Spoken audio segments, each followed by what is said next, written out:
Então, unam-se a mim em oração. Pai querido, nós te agradecemos esta manhã porque nos trouxeste à tua casa, te agradecemos sobretudo porque nos fizeste pelo teu Espírito, a tua casa. Te agradecemos pelo sacrifício do Senhor Jesus na cruz, o preço pelo qual nós fomos comprados para sermos tua igreja. Esta manhã, Pai, queremos, ao abrir a tua palavra, pedir-te que o teu Espírito Santo fale aos nossos ouvidos, te pedimos que sondes os nossos corações, que nos prepares, que possamos, expectantes, abrir e ler a tua palavra para compreendermos a tua verdade e que tu a apliques ao nosso viver. Ajuda-nos esta manhã a estarmos maravilhados com a tua igreja, Pai, e com a sua importância.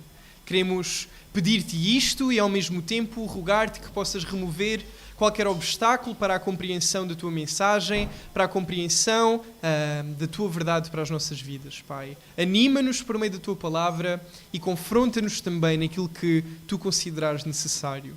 Isto nós te pedimos e agradecemos, no nome do Senhor Jesus. Amém.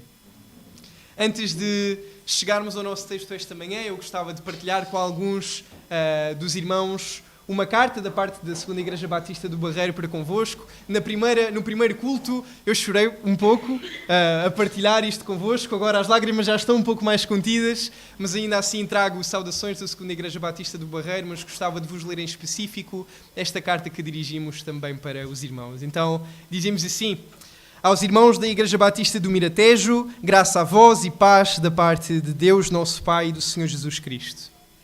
Dê-me um segundo.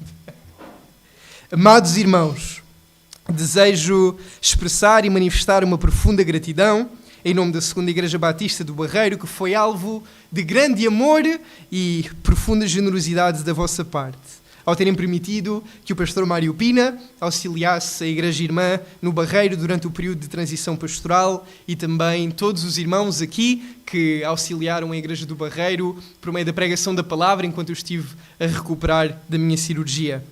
Eu quero testemunhar pessoalmente a todos vós o benefício que a graça de Deus nos trouxe por meio do vosso amor, das vossas orações e da vossa generosidade. Na minha preparação para o ministério pastoral, eu mesmo fui discipulado, a minha família foi discipulada, a Igreja do Barreiro foi discipulada e nós fomos todos grandemente abençoados pelo pastorado e ensino do vosso amado pastor Mário Pina. Cobertos e premiados das vossas orações, o Senhor tem operado maravilhas insondáveis no Barreiro e tem transformado corações e convertido mais almas para o seu louvor. Somos gratos a Deus nosso Pai e ao nosso Senhor Jesus Cristo por podermos caminhar juntamente convosco, a Igreja Batista do Miratejo, na carreira cristã. Até que o Senhor nos chame para si ou nos venha buscar, lutaremos convosco em oração, sempre lembrando este grande ato de amor para connosco, a Segunda Igreja Evangélica Batista do Barreiro e a minha família. Muito mais poderia dizer, mas gostava de rogar ao Senhor também por vós, aquilo que o apóstolo Paulo roga à Igreja, ao Pai, pela Igreja de Éfeso, no capítulo 4, versículo 16 a 21. O apóstolo Paulo ora dizendo: segundo as riquezas de sua glória, que o Pai vos conceda que sejais interiormente fortalecidos com poder pelo seu Espírito. E que Cristo habite pela fé em vosso coração, a fim de que, arraigados e fundamentados em amor, vos seja possível compreender, juntamente com todos os santos, a largura, o comprimento, a altura e profundidade desse amor. E assim, conhecer esse amor de Cristo que excede todo o entendimento, para que sejais preenchidos até à plenitude de Deus. Aquele que é poderoso para fazer bem todas as coisas, além do que pedimos ou pensamos, pelo poder que age em nós, a Ele seja a glória na Igreja e em Cristo Jesus, por todas as gerações, para todo o sempre. Amém. E gostava de poder, mais uma vez, dirigir-nos em oração. Somos-te gratos, Pai, pois determinaste salvar estas pessoas que aqui temos e uni-las na tua igreja aqui no Miratejo. Não abandonaste a tua igreja, mas levantaste homens fiéis a ti e à tua palavra, que pudessem guiar o teu povo e o teu rebanho aqui. Somos-te gratos por esta tua igreja aqui no Miratejo, pela forma como os tens abençoado, como os tens sustentado e a forma como tens produzido crescimento nesta igreja, de tal modo que estes irmãos são um exemplo para as suas igrejas irmãs. Somos-te gratos por aquilo que tens feito aqui no meio dos nossos irmãos e te rogamos que continues a abençoar a tua igreja no Miratejo, para que eles também possam abençoar não só outras igrejas, mas possam confiantemente anunciar os teus feitos entre os povos, anunciar as tuas grandes maravilhas à cidade do Miratejo e aos perdidos. Te queremos pedir e agradecer também em especial que abras as portas para que esta igreja encontre um outro lugar para poder congregar como uma só assembleia, para alegremente te cultuarem. Te rogamos por estas coisas, sabendo que és poderoso para fazer bem mais do que aquilo que nós imaginamos ou sequer podemos pensar. No nome do teu Filho amado, nós agradecemos. Amém. Quando o pastor Mário me deu um tema para eu falar convosco, ele lembrou-me que no mês de janeiro, no ano passado, nós estivemos a fazer no Barreiro uma série de pregações acerca do tema de ser igreja, pela importância que isso é. E eu sei que aqui vocês estão a falar e a abordar dominicalmente o tema de serviço na igreja. E hoje eu gostava de conversar convosco e de ver nas Escrituras, para estar inculcado no nosso coração, na nossa mente, como se fosse o nosso motor que nos dá força para o serviço na igreja. Gostava de que considerássemos acerca da importância da igreja local. A importância da igreja local, não apenas para nós, mas para o dono da igreja. E então, gostava que pudessem abrir comigo na primeira carta do apóstolo Paulo a Timóteo, no capítulo 3.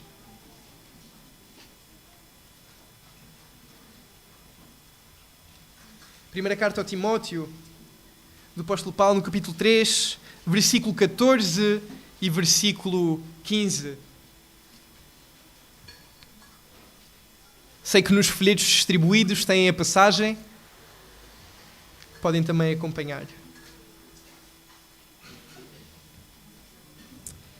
Depois do apóstolo Paulo já se ter dirigido a Timóteo com recomendações por causa dos falsos mestres, da falsa doutrina, como é que ele poderia lidar com isso, cuidar da igreja, explicar como é que a igreja deve orar e rogar pelo seu governo, como é que a mulher e o homem devem proceder em contexto de igreja, quem é que Timóteo deve olhar e o que é que ele deve reconhecer em homens para a liderança na igreja. O apóstolo Paulo vai dizer agora, no versículo 14 e no versículo 15, no capítulo 3, o seguinte: mesmo esperando encontrar-te em breve, escrevo-te estas coisas, para que se eu demorar, e aqui está, saibais como se deve proceder na casa de Deus, que é a igreja do Deus vivo, a coluna e alicerce, o baluarte da verdade.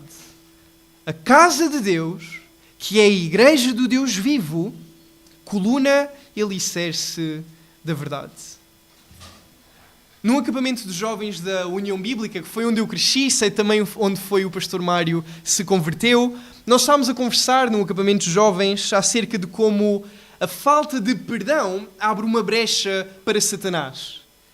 E daí nós comentámos sobre como a falta de perdão e de amor dentro da igreja local são uma entrave para crescimento, para o verdadeiro crescimento. E no fim, um jovem que estava ao pé de mim, um líder de louvor de uma igreja, ele comentou: pois é, e quantas igrejas crescem com falta de perdão? E eu pensei, realmente, boa pergunta, é uma pergunta retórica, nenhuma. Mas ele não estava a perguntar, ele estava a afirmar.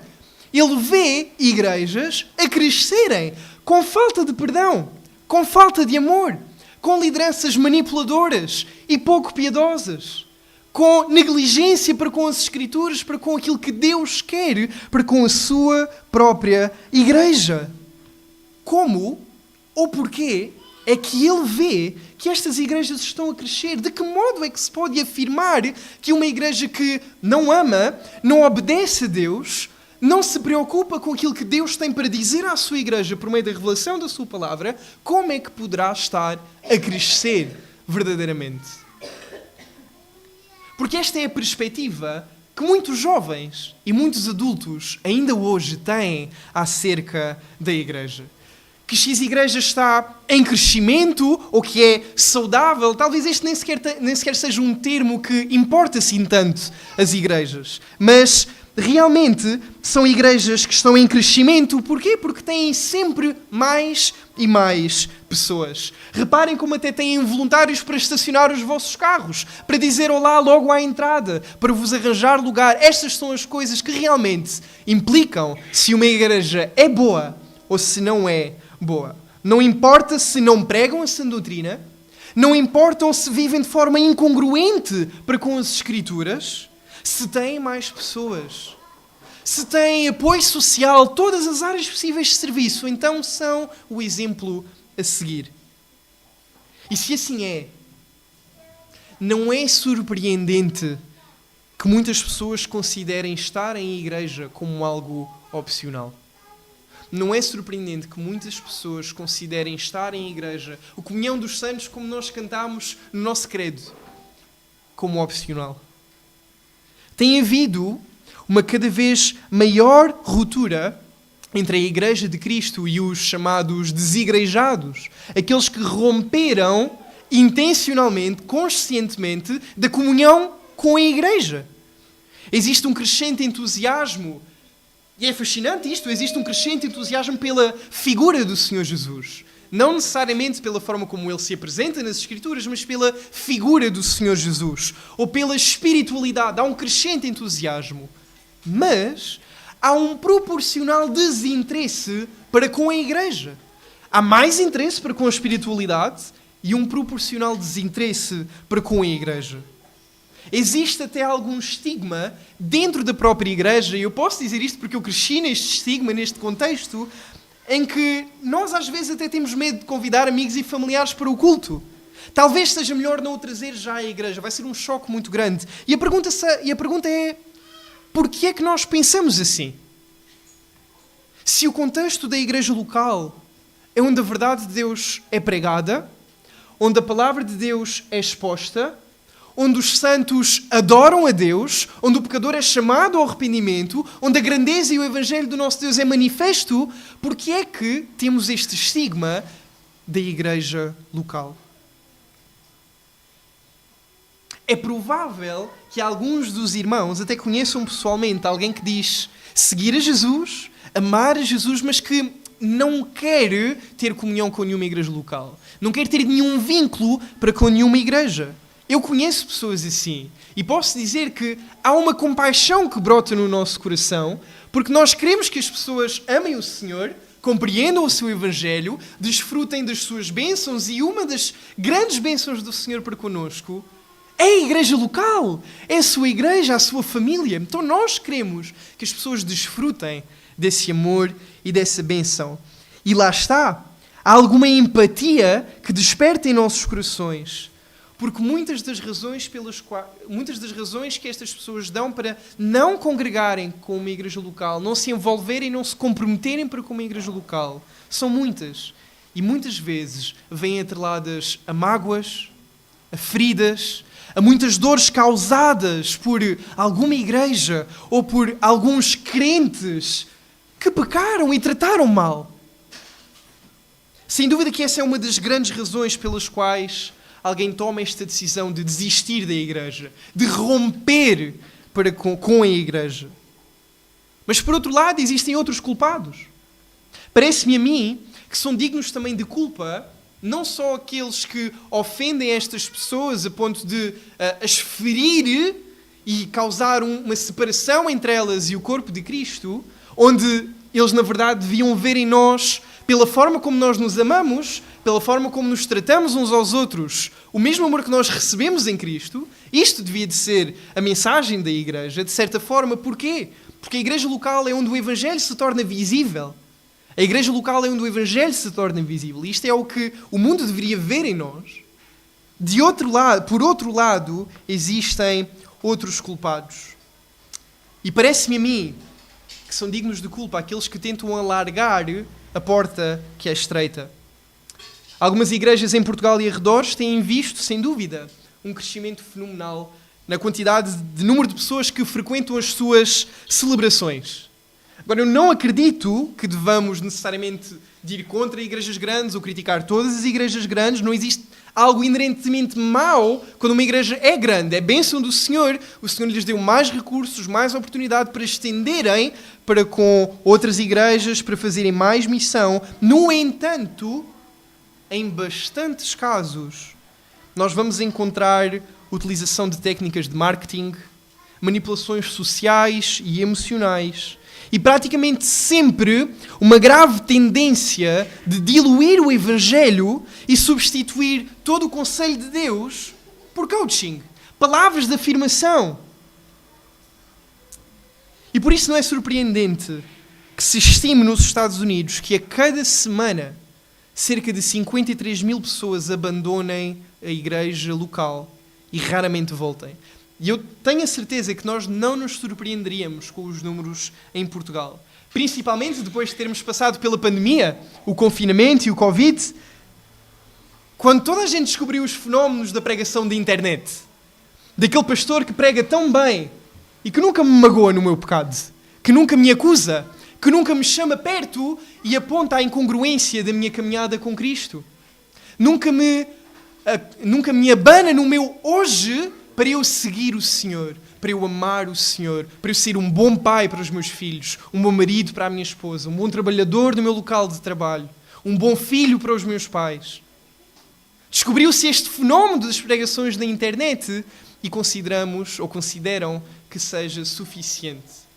A única diferença é porque vamos olhar para estas pessoas e vamos perceber que há uma diferença que é grave e deve saltar-nos à vista. Porque hoje já não é tão simples dizer que aqueles que abandonaram a igreja também estão a abandonar a fé.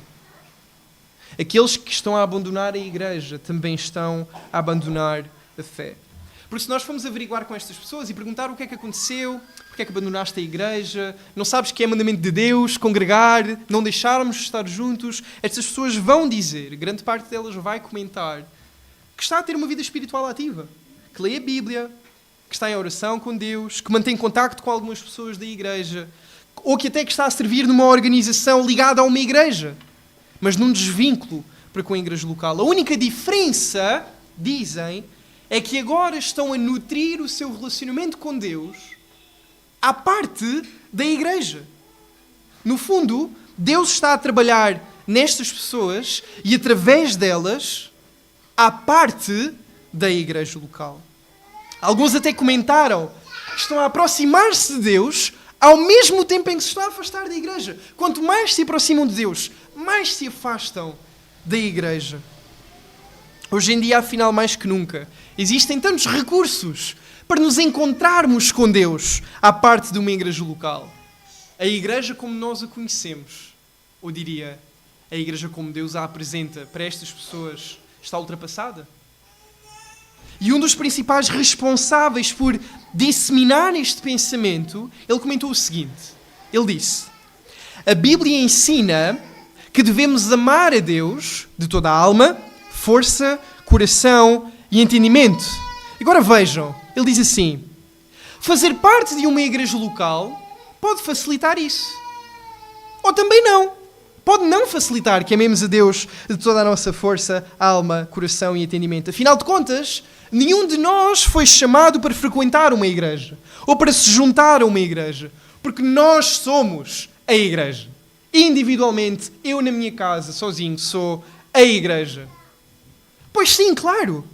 As centenas de referências à igreja no Novo Testamento referem-se e dirigem-se ao indivíduo que crê em Cristo. E nunca ao conjunto dos crentes, dos santos em Cristo, que se reúnem.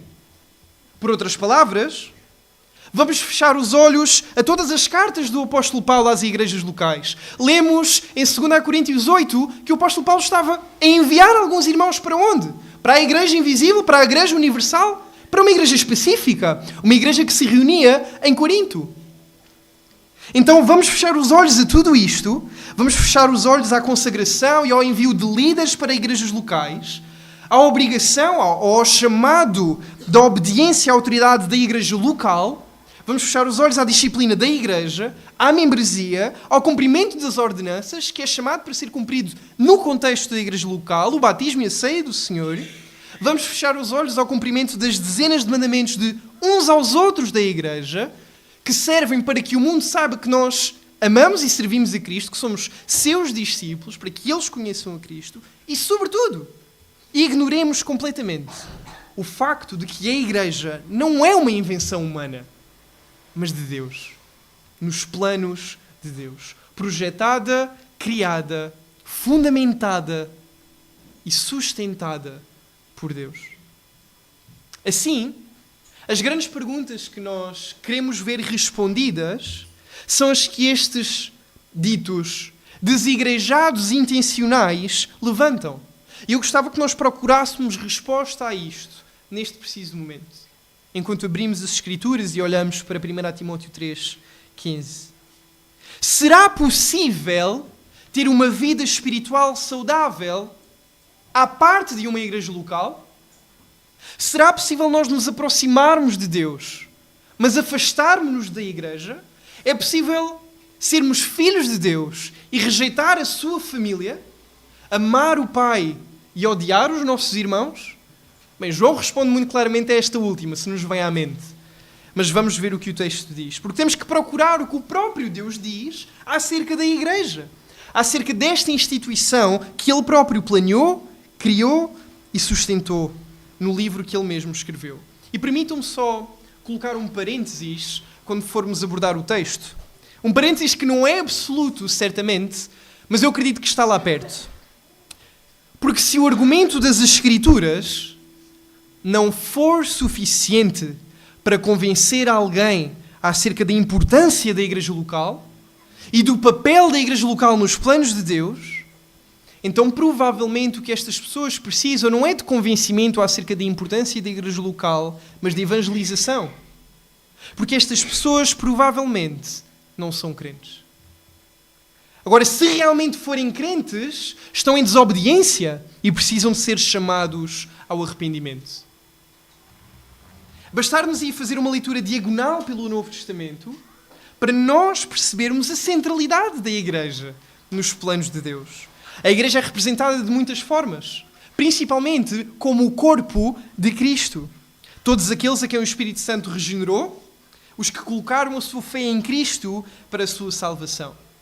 Em Mateus 16:18, o Senhor Jesus disse que ia edificar a sua igreja. Em Mateus 18:17-20, atribui a autoridade à sua igreja para agir como sua representante. Embaixadores do reino de Deus na terra. Deus designou funções específicas. Lemos em Efésios 4, versículo 11-12, por exemplo, Deus designou para a sua igreja funções específicas e distribuiu dons específicos para o cumprimento destas funções. Uns para apóstolos, outros para profetas, outros para evangelistas, outros para pastores e mestres, visando sempre e tendo sempre em vista o aperfeiçoamento dos santos para a obra do ministério e a edificação do corpo de Cristo. As epístolas, as cartas, foram escritas para igrejas locais ou para líderes de igrejas locais, sobretudo a ensinar como a igreja local deve funcionar. Basta-nos uma leitura diagonal do Novo Testamento para compreender que a igreja local está nos planos do nosso Deus. A igreja local é descrita, por exemplo, em Gálatas 1, capítulo 1, versículo 1 e 2, quando lemos na introdução do apóstolo Paulo. Paulo, apóstolo, e todos os irmãos que estão comigo, às igrejas da Galácia, às igrejas locais que se reúnem na Galácia, à igreja do Miratejo, à igreja do Barreiro, todos juntos somos parte da igreja universal e invisível de Deus. Mas individualmente, como corpo, vocês são a igreja batista do Miratejo, os santos de Deus que se reúnem no Miratejo. E no Barreiro, nós somos os santos de Deus que se reúnem no Barreiro. Somos uma manifestação visível da igreja invisível de Deus, onde o Evangelho de Deus se torna visível. Então, todos juntos somos igreja de Cristo. E cada um de nós, em corpo, uma igreja local que se congrega com um propósito de aplicar todo o desígnio de Deus para a igreja local. A pregação da palavra, exortar-nos uns aos outros, aconselhar-nos uns aos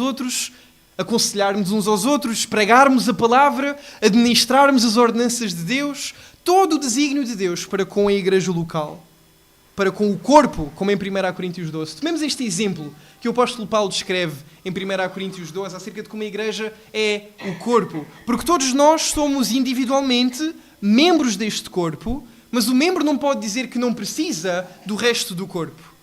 E o corpo dizer que não precisa de um determinado membro. Pois bem, embora individualmente sejamos membros, juntos somos parte desse corpo. Pensemos neste exemplo de ser corpo. Porque, de certa forma, é até engraçado se nós considerarmos que um cristão é apenas uma parte do corpo. O cristão não foi feito para estar à parte do resto do corpo. Eu posso ser só uma orelha, mas não estou ligado à cabeça, não estou ligado ao cérebro, não produzo qualquer tipo de impacto ao resto do corpo, posso ser um dedo do pé, não tenho impacto absolutamente nenhum. Não foi assim que Deus designou o seu corpo.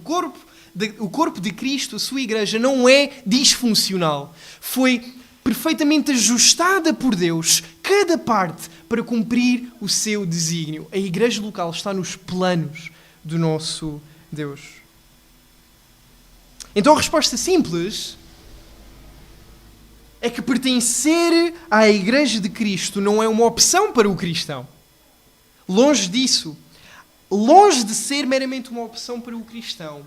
A igreja, quando consideramos que ela está nos planos de Deus, compreendemos três coisas. Primeiro, que a igreja é o principal meio através do qual Deus decidiu cumprir o seu propósito no mundo.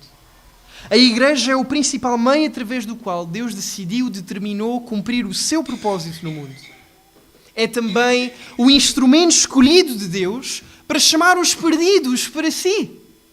E o contexto, a igreja é o contexto no qual Deus santifica aqueles que são nascidos de novo, onde nós somos edificados, assemelhados à imagem do nosso Senhor Jesus. Talvez muitos de nós pensemos que seria mais fácil nós sermos santos se ficássemos fechados nas nossas casas, a ler a Bíblia, a orar, a estudar os reformadores, a estudar os puritanos. É muito mais fácil, pensamos, em ser santos dessa forma, obedecer a Deus dessa forma. Mas quando saímos à rua, percebemos que a santidade ficou em casa, que a nossa obediência a Deus, afinal, não tem tanta força quanto nós achávamos, que se calhar não temos tanta compaixão para com os nossos irmãos e se calhar temos muita coisa que o Espírito Santo quer revelar à nossa vida, que nós precisamos ainda de nos assemelhar à imagem do Senhor Jesus. A igreja local é o meio, o contexto no qual Deus santifica a sua igreja. Não é opcional. Somos batizados num só Espírito para sermos um só corpo. Ainda assim, provavelmente, a melhor resposta que podemos encontrar nas Escrituras, rápida, para a natureza da igreja e a sua importância, está aqui na primeira carta a Timóteo, no capítulo 3, versículo 14 e 15. Peço que releiam comigo. O apóstolo Paulo diz: mesmo esperando encontrar-te em breve, escrevo-te estas coisas, para que se eu demorar, saibas como se deve proceder. E o apóstolo Paulo aqui apresenta-nos a igreja de 4 formas diferentes. A casa de Deus, a igreja do Deus vivo, a coluna e o alicerce ou o baluarte da verdade.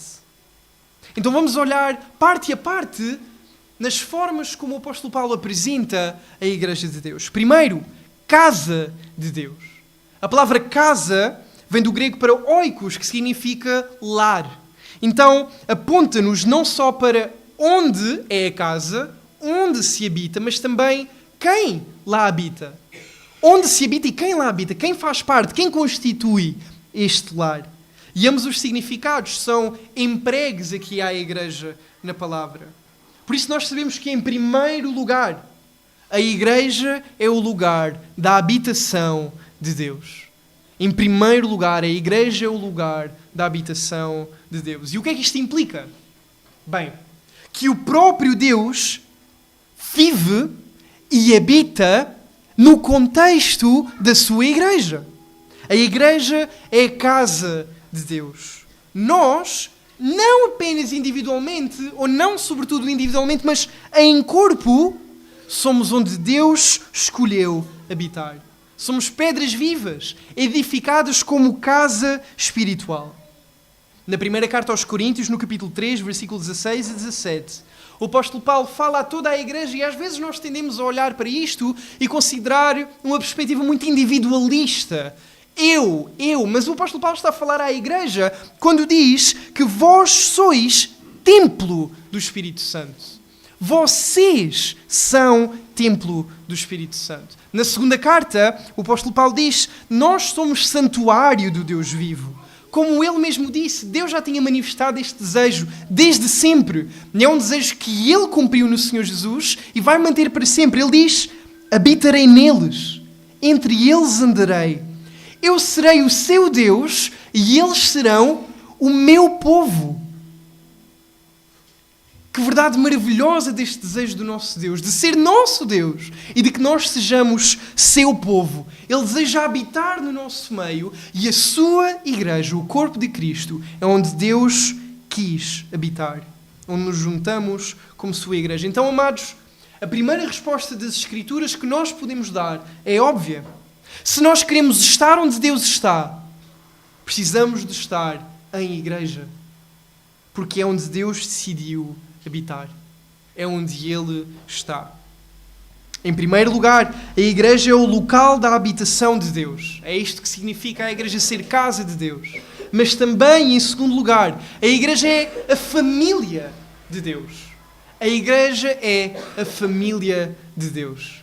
Pois a todos aqueles que creem que o Espírito Santo regenera, foi-lhes dado o poder de serem feitos filhos de Deus. Adotados por Deus para a sua família. Fomos batizados pelo Espírito para constituirmos um corpo, uma família celestial. Como tínhamos visto, a palavra para casa representa não só onde se habita, mas quem? Quem habita? Quem constitui a igreja de Deus? O que significa que uma igreja local, amados, vocês são uma família celestial. Portanto, não só nós precisamos de estar em igreja se queremos estar onde Deus vai estar, como temos de pertencer à sua família se queremos ter a Deus como Pai.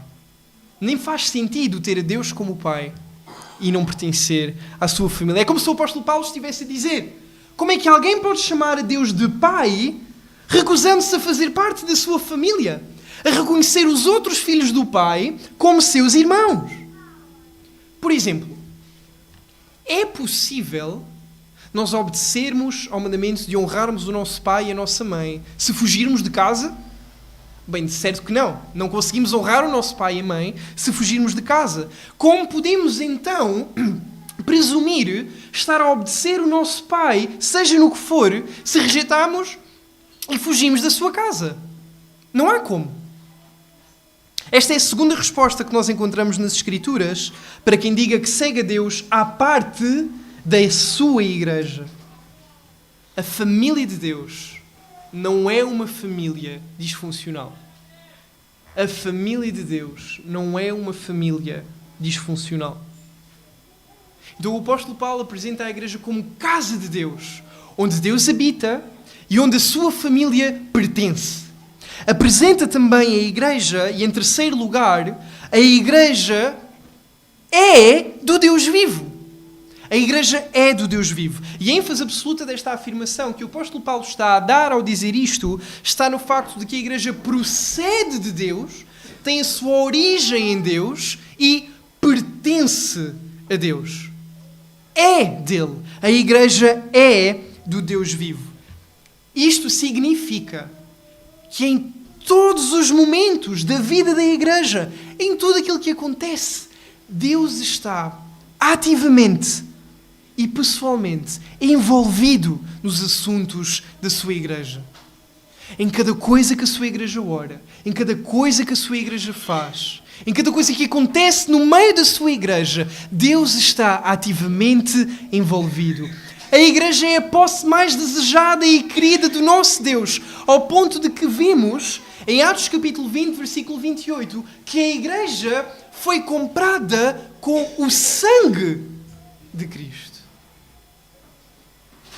Bem, eu acho que é difícil de ultrapassarmos a importância da igreja local do que quando lemos este versículo que o apóstolo Paulo está a falar aos presbíteros de Éfeso antes de se despedir, e ele diz-lhes para cuidarem das suas igrejas, do rebanho no qual o Espírito Santo os constituiu bispos, igreja de Deus que foi comprada com o preço do seu sangue. Que importância esta da igreja do nosso Deus! A igreja é a criação e a posse mais querida de Deus. Que verdade extraordinária! E nós vemos isso claramente nas Escrituras. Por exemplo, na forma como a Trindade se relaciona ao longo da história da redenção com a igreja. Vejamos. Deus Pai amou e planeou enviar o seu Filho para salvar a sua igreja. Deus Pai planeou enviar o seu Filho para salvar a sua igreja, aqueles a quem Ele elegeu antes da fundação do mundo. Romanos 8, 29, lemos: aqueles a quem Ele conheceu de antemão, também predestinou. Aos que predestinou, a eles também chamou. E aos que chamou, a eles também justificou. E aos que justificou, a eles também glorificou. Bem, um pacote completo do amor, da graça, da redenção do nosso Deus. Sempre foi o plano de Deus juntar para si um povo e nação santa, separado para Ele. Eu serei o vosso Deus e vós sereis o meu povo. E vemos isto, sobretudo e plenamente, com luz clara nos nossos olhos, na nova aliança, por meio do sangue do Senhor Jesus. E Deus Filho amou a igreja e a si mesmo se entregou por ela. Deus Pai planeou enviar o seu Filho para salvar a sua igreja, e Deus Filho amou a igreja e a si mesmo se entregou por ela, pela sua noiva. O bom e supremo pastor entregou a sua vida pelas suas ovelhas. Por isso, Deus o exaltou e o colocou como cabeça sobre a igreja. E nós somos chamados corpo de Cristo. Deus Espírito Santo começou oficialmente a igreja no Pentecostes, através de sinais e maravilhas. E por meio da sua obra de regeneração, naqueles em quem Ele passa a habitar, em quem Ele convence do pecado, da justiça e do juízo, garante o selo da habitação, da sua habitação, da salvação e da glorificação, é o que a palavra de Deus nos diz. Daí, o Espírito Santo passa a capacitar os membros do corpo de Cristo a habitar neles e a iluminá-los e ensiná-los por meio da palavra de Deus, a ensinar-nos a guardar tudo aquilo que Cristo nos tinha ensinado. O Espírito Santo produz pastores e mestres para a igreja de Cristo, trabalha a unidade e a paz no corpo de Cristo e distribui perfeitamente, liberalmente, de acordo com a sua vontade, os dons espirituais, para que a igreja, o corpo de Cristo, bem ajustado, trabalhe para a glória de Deus, a salvação dos perdidos e a edificação do corpo de Cristo.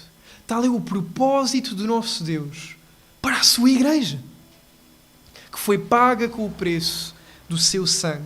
E nós encontramos tudo isto, o envolvimento da Trindade na igreja e onde a igreja está nos planos da Trindade, muito resumido em 1 de Pedro, capítulo 1, versículo 1 e 2. Logo no começo, quando o apóstolo Pedro, dirigindo-se às igrejas locais, na Ásia Menor, o apóstolo Pedro diz o seguinte: aos eleitos, peregrinos da dispersão, no Ponto, na Galácia, Capadócia, Ásia e Bitínia, reparem, eleitos segundo a presciência de Deus Pai, pela santificação do Espírito, para a obediência e a expressão do sangue de Jesus Cristo, graça e paz vos sejam multiplicadas. A igreja de Deus está nos planos de Deus. Não seria óbvio dizê-lo? Óbvio proclamá-lo? Que seja óbvio também nos nossos corações a importância da sua igreja no seu coração. Assim sendo, a nossa terceira resposta é que Deus está profunda e inteiramente envolvido com a origem e o desenvolvimento da sua igreja. É a sua igreja, é do Deus vivo. Se nós somos chamados filhos do Deus vivo, pertencemos necessariamente à sua igreja. O Senhor quer que nós pertençamos ao seu corpo. Aliás, Nem é muito a opção. Porque quando passamos a ser seus filhos, nós somos colocados no corpo de Cristo, quer estejamos dispostos a obedecer e a reconhecer isso, quer não. Nós somos batizados num só Espírito para ser um só corpo. Não há muita opção da parte de Deus. Pertencemos ao seu corpo, à sua família. E Deus designou a sua igreja de forma tão extraordinária, tão metódica por meio das suas escrituras, para que nós fôssemos abençoados na nossa carreira até que Ele nos venha buscar ou que nos leve para si. Para podermos ser apontados no nosso pecado, para não nos inibirmos das bênçãos de Deus, para não envergonharmos a cruz de Cristo, para desfrutarmos de toda a multiforme graça de Deus, para podermos abençoar as nossas famílias, a nossa geração, os vossos filhos. O contexto no qual Deus nos colocou, a igreja foi instituída por Deus para nos fortalecer, nos ensinar, nos santificar, nos animar no meio do desânimo. São palavras bonitas, mas sem dúvida que estão nas Escrituras. Deus tem esse plano para a sua igreja, para cada um de nós que se reúne aqui. Por meio da exposição da sua palavra, por meio da forma como nos relacionamos uns com os outros e por meio do poder do seu Evangelho que permeia toda a área da sua igreja, onde o seu Evangelho se torna visível. Em terceiro lugar, a igreja é a igreja do Deus vivo. E em quarto lugar, Paulo também nos apresenta a igreja como a coluna da verdade. Agora, é fácil fazer esta analogia aqui convosco, porque vocês têm duas colunas fundamentais aqui que vocês não podem derrubar. Se vocês derrubarem estas colunas, além de levarem um grande processo em tribunal e tramarem o prédio, tudo derriba, tudo vai abaixo. A igreja é a coluna da verdade. Deus determinou na sua providência, na sua soberania, que a sua igreja segurasse e firmasse a sua verdade. Se a verdade não for firmada e segura, cairia totalmente num caos parecido àquele que nós já estamos a viver hoje, onde não existe verdade absoluta, onde a verdade não gere a nossa sociedade e as nossas decisões, mas sim aquilo que nós sentimos, o mais volátil, subjetivo e relativo. Tiremos a verdade, os fundamentos da verdade de uma geração e vejamos o que acontece. E não é tão difícil imaginar o que acontece a uma geração quando tiramos os fundamentos da verdade, quando a igreja se cala e não faz o seu papel como coluna da verdade na geração em que Deus a colocou. Por isso Deus determinou que a sua igreja fosse estabelecida na terra como um pilar da verdade. E isto traz-nos algumas implicações bastante radicais na forma como nós encaramos o papel da igreja na nossa vida. Porque o nosso relacionamento com Deus e a sua verdade está em perigo se a igreja não ocupar o devido lugar nas nossas vidas.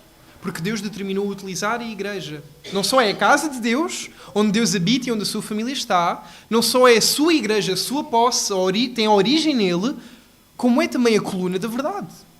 Se derrubarmos para fora o pilar da verdade, então tudo o resto será subjetivo e viveremos num tempo como o dos juízes, em que cada um faz aquilo que parece correto aos seus olhos. Se considerarmos então aqueles que abandonam a igreja conscientemente e permanentemente como forma de crescerem espiritualmente, bem, é impossível, segundo as Escrituras, que eles por si só estejam a cultivar um relacionamento saudável com o Deus da verdade. E porquê? Porque lançaram fora o pilar que sustenta a verdade.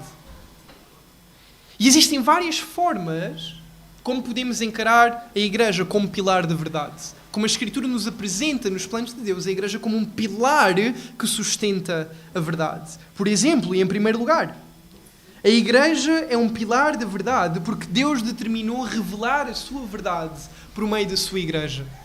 Claro, por meio dos seus santos, a sua igreja invisível e universal, mas principalmente também por meio da proclamação da igreja local. Deus determinou revelar a sua verdade através da sua igreja. Efésios 3, 8 a 11. Lemos o apóstolo Paulo dizer: a mim, o menor entre todos os santos, foi concedida a graça de anunciar aos gentios as riquezas insondáveis de Cristo e de mostrar a todos qual a dispensação do mistério que desde os séculos esteve oculto em Deus, que tudo criou, para que agora a multiforme sabedoria de Deus seja manifestada por meio da Igreja, segundo o eterno propósito que fez em Cristo Jesus, nosso Senhor. E não só Deus determinou revelar a sua verdade através da Igreja, como escolheu a Igreja como o primário instrumento através do qual a proclama ao mundo. Deus escolheu a Igreja como o primário instrumento através do qual proclama a sua verdade ao mundo. Evidentemente, e há alguma confusão, alguma dificuldade quando nós lemos que os nossos pais na fé, os pais da Igreja diziam que fora da Igreja não há salvação ordinária. É difícil de o compreender, mas precisamos de compreender que não é a Igreja necessariamente que possui meios para salvar os homens, não é a Igreja que salva ninguém, mas a Igreja dispensa os meios que Deus lhe deu para a salvação dos homens. A Igreja, no seu sentido universal e principalmente local, é o pilar que revela e proclama a verdade de Deus. É a Igreja que proclama aquele que tem poder para salvar. E é a Igreja que roga a todos pelas misericórdias de Deus que eles sejam reconciliados com Cristo. Que eles sejam reconciliados com Deus. Nós fomos confiados deste ministério de reconciliação. A Igreja também funciona como pilar da verdade, quando percebemos, por meio das Escrituras, que Deus lhe deu estrutura e ordem para o crescimento espiritual e a adoração a si. Existem algumas pessoas que duvidam, colocam em causa que Deus, na sua palavra, diga como a Igreja se deve organizar, como a Igreja deve adorar a Deus, pelo que é que a Igreja deve orar, o que é que a Igreja deve pregar. Mas precisamos de abrir a palavra do Senhor e compreender que, sendo a Igreja a criação do Deus vivo, pertencendo ao Deus vivo, na sua palavra, Ele nos revela claramente qual é a sua vontade para a sua Igreja. Seria ilógico dizer o contrário. Então Deus deu estrutura e ordem à sua Igreja para o crescimento espiritual e adoração a si. Reparem que, ao lermos a palavra de Deus, nunca vamos ver, em lado nenhum, Deus a oferecer estrutura para como alguém pode louvar e crescer sozinho, por si só. Por outro lado, e este deve ser um grande abre-olhos, Deus revelou um plano, um método exaustivo sobre como a sua Igreja deve funcionar, para a sua glória, para a evangelização dos perdidos e a edificação de todos os membros. Os dons para o fortalecimento do corpo, as funções para a edificação e a preparação para a obra do ministério e para a evangelização, para a glória de Deus. Todas estas coisas para a glória de Deus. Vemos isto mesmo na passagem de hoje. Para que saibas como se deve proceder na casa de Deus. Afinal, há como saber como Deus quer que se proceda na sua casa. E precisamos de entesourar.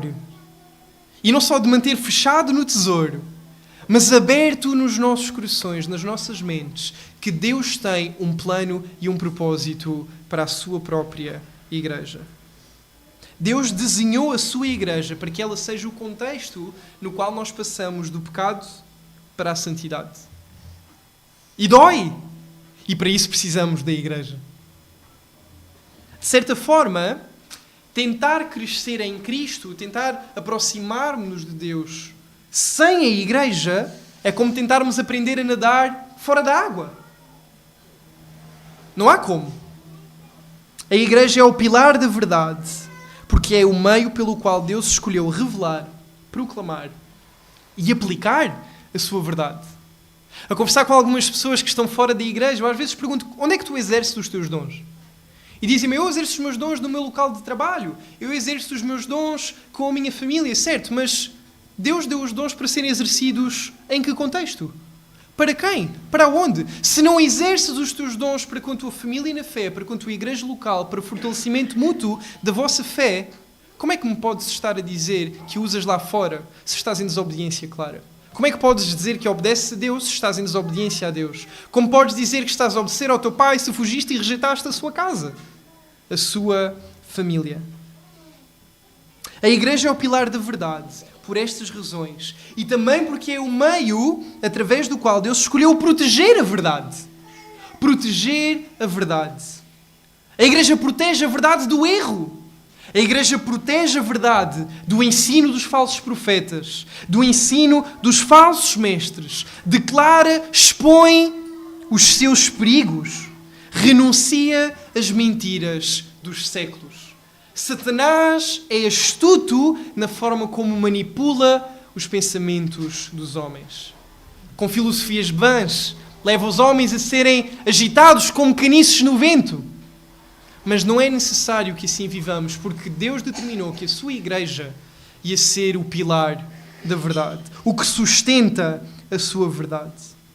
Então a nossa quarta resposta está no facto de que a igreja é o pilar da verdade de Deus.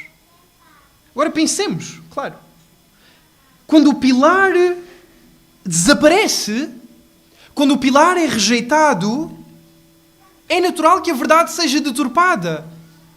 Se eu rejeito o pilar de Deus da verdade para a minha vida, facilmente vou viver a verdade desta geração, a minha verdade. Vou cultuar a Deus como eu quero. Vou adorar o Deus que eu quero. Eu vou tratar a minha esposa como eu quero. Eu vou gerir as minhas finanças como eu quero. Isso também tem sido uma bênção da Igreja do Miratejo no Barreiro. O pastor Mário Pina tem auxiliado a igreja e nós temos visto como Deus tem um plano para todas estas coisas. Mas fora disso, eu vou fazer como eu quero, como eu desejo, a minha vontade. Quando removemos o pilar da verdade que Deus colocou para as nossas vidas, a verdade é deturpada e ignorada e, sobretudo, comprometida. Se Deus determinou que a sua igreja seria o meio através do qual nós seríamos confrontados, edificados, ensinados, aconselhados, segurados ou seguros, qual será a consequência óbvia de rejeitarmos esse pilar?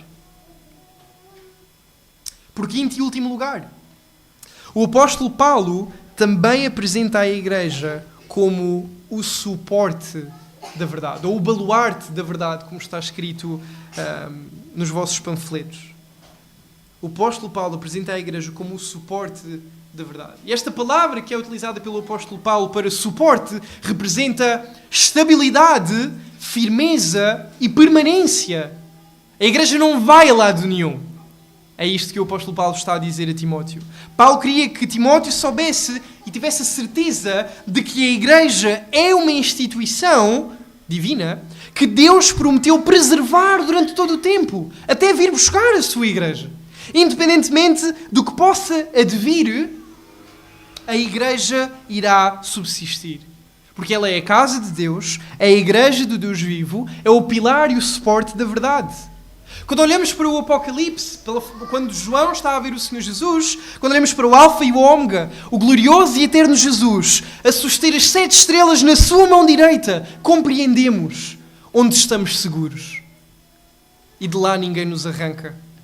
O plano de Deus para o seu reino e a sua igreja subsistirá e nunca será frustrado. A igreja é o pilar da verdade e a coluna, o alicerce, o baluarte da sua verdade. E é interessante, eu, quando estava a conversar com alguns universitários, quando estava envolvido com o Ministério Ágape, eu estava a conversar com eles e a dizer: o cristianismo está em decadência, daqui a 100 anos, ou eu estou a ser mais otimista, eles dizem daqui a 30 anos, o cristianismo vai deixar de existir.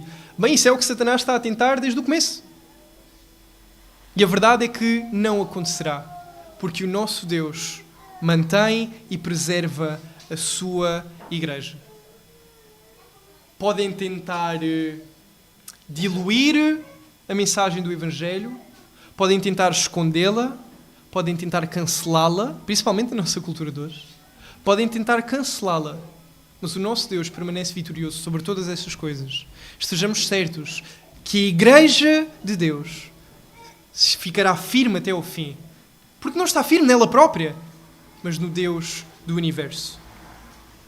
E esta é a nossa quinta resposta, que Deus prometeu firmar a sua igreja até ao fim dos tempos. Então, meus irmãos, depois de nós olharmos para 1 Timóteo 3,15 e de compreendermos um pouco da extensão daquilo que implica a igreja ser a casa de Deus, o local onde Deus habita, onde Deus escolheu habitar entre nós, no nosso meio, onde Ele tem prazer em estar, no meio do louvor do seu povo, nos lábios do seu povo, onde a sua família está presente, onde se aplica todo o seu desígnio para a sua igreja. Talvez nós compreendamos como é que os nossos pais na fé puderam dizer que fora da igreja não existe salvação ordinária. Porque é o trabalho da igreja. Deus designou utilizar a igreja para o fazer. Esta é a importância da igreja local nos olhos do nosso Deus. O fundador da igreja, o autor e consumador da nossa fé, que guarda o nosso tesouro até o dia final. Concluindo, Jesus amou a igreja e a si mesmo se entregou por ela. O propósito do Senhor Jesus sempre foi exatamente de nos chamar e trazer para a sua igreja, de nos santificar por meio do seu sangue para sermos um povo separado, a sua noiva, onde o Evangelho se torna visível. Então não é possível haver intimidade com Deus à parte da sua igreja, que é a sua casa, o seu lugar de habitação. Não é possível seguir a Jesus fielmente à parte da sua família, da sua igreja, a igreja do Deus vivo. Não é possível estarmos convictos de que estamos a obedecer ao nosso Deus se removemos o pilar da verdade das nossas vidas. E também não é possível crescer espiritualmente à parte da sua igreja.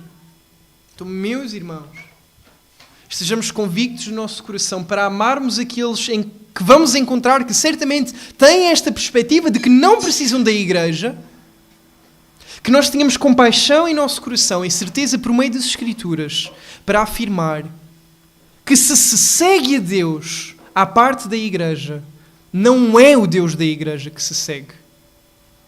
Se segue a Deus à parte da igreja, não é o Deus da igreja que se segue. Então, apesar de haverem várias igrejas locais e nós compreendemos com formas erradas de viver a vida cristã, com lideranças manipuladoras, destrutivas, com que fazem acréscimos não bíblicos, que ensinam coisas e vivem, praticam coisas claramente a serem rejeitadas, ainda assim, mesmo havendo isto, o seguidor de Jesus Cristo não pode professar uma aliança a Jesus e negar a sua igreja. O seguidor de Jesus Cristo não pode professar uma aliança a Cristo e negar a sua igreja, que foi comprada com o preço do seu sangue.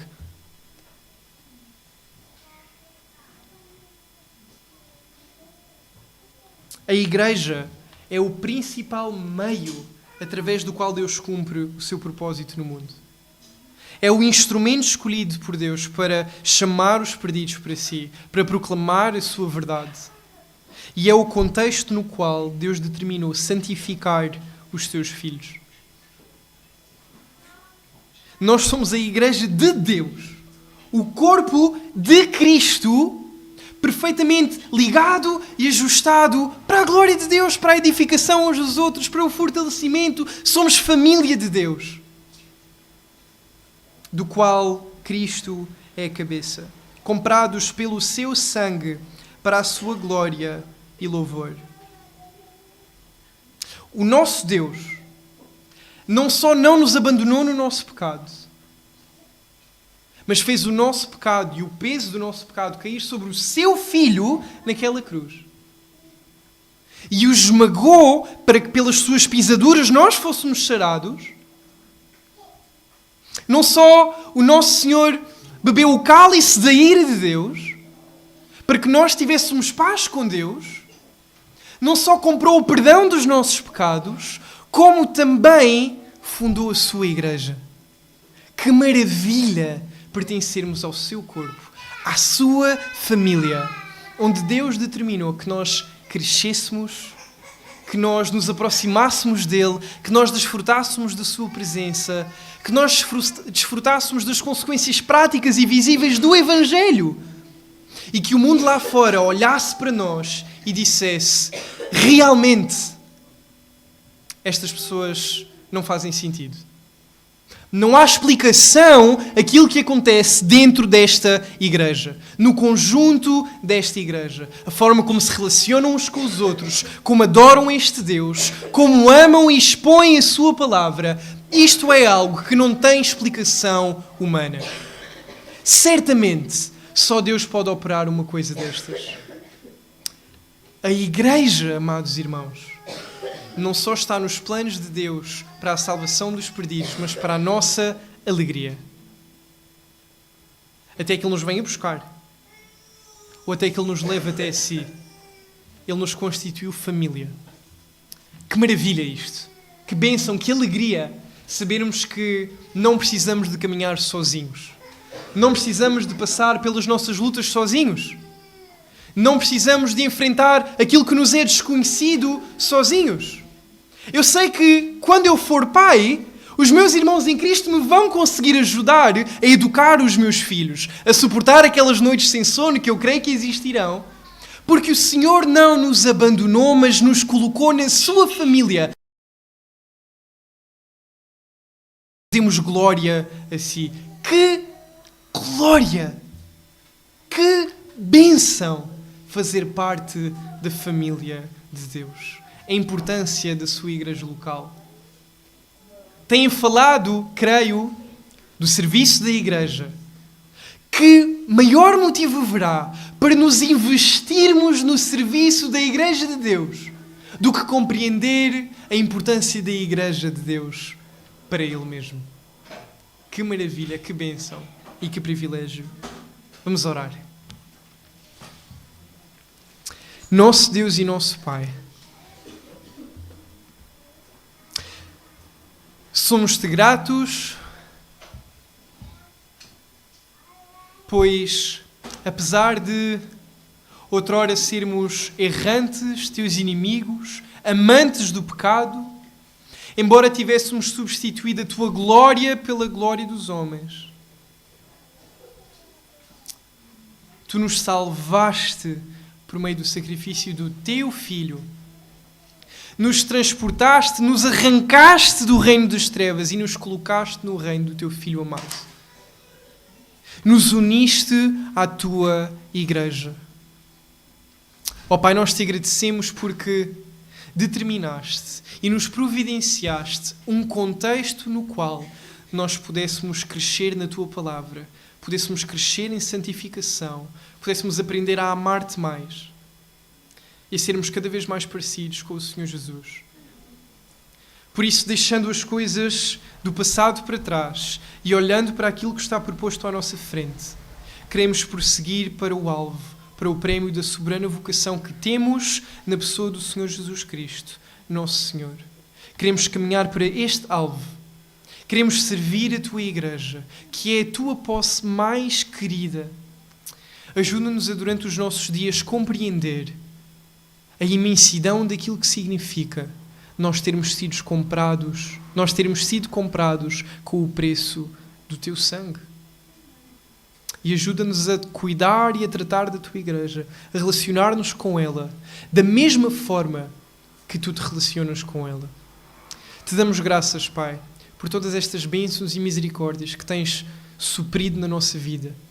Mesmo não merecendo, fomos alvo da tua superabundante graça, amor e misericórdia. Que bondoso Deus tu és para nós. Graças te damos, porque determinaste que serias nosso Deus e nós seríamos teu povo por meio do corpo e do sangue do Senhor Jesus. Obrigado, Pai, pelos méritos suficientes e perfeitos do Senhor Jesus. É no seu nome, no seu precioso nome, que nós oramos, pedindo e agradecendo estas bênçãos. Amém.